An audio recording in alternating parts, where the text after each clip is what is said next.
नमस्कार श्रोताबिनहरू। अहिले बच्चा चोर्ने बिगबिगी भइरहेको छ। डोल्पा जिल्लाबाट एकजना 15 वर्षको, एकजना 13 वर्षको र एकजना 8 वर्षको बच्चा इन्डियन देशीहरूले चोरेको अवस्था छ। त्यसै कारणले कोही यस्तो नराम्रा मान्छेहरू बिराना मान्छे आउँछन् भने एकदमै जोगीको भेष गरेर लाटोको भेष गरेर आउँछन् भने तपाईहरूले न त गाँस न त बास कुनै पनि नदिनु होला, धपे कुटेर धपाउनु होला भन्न चाहन्छु।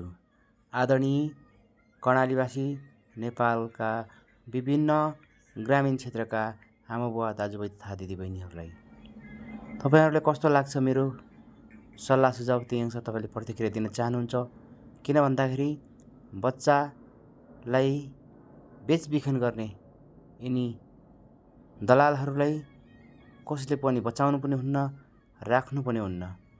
त्यसै कारणले तपाईहरूलाई म आग्रह गर्न चाहन्छु कि आफ्नो बच्चाहरूको ख्याल गर्नुहोला।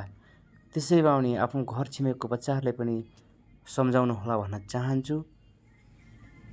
यस्तो बिगबिगीले गर्दा समाजलाई धेरै विकृति फैलाउने सम्भावना हुनसक्छ भन्न चाहन्छु। त्यसै कारणले गर्दा जुम्लाबाट अहिले प्रहरीले निगरानीमा लिएको छ। अहिले जुम्लाका बासिन्दाहरूले चाहिँ एकदमै उहाँको हातमा नपरेको भइदिए आइज ती बच्चाहरूलाई चाहिँ अन्तै लिन्थ्यो होला। अहिले पुलिसले गाडीमा लिएर हिँडिरहेको छ। तपाईँ होसियार हुनुहोला। तपाईँको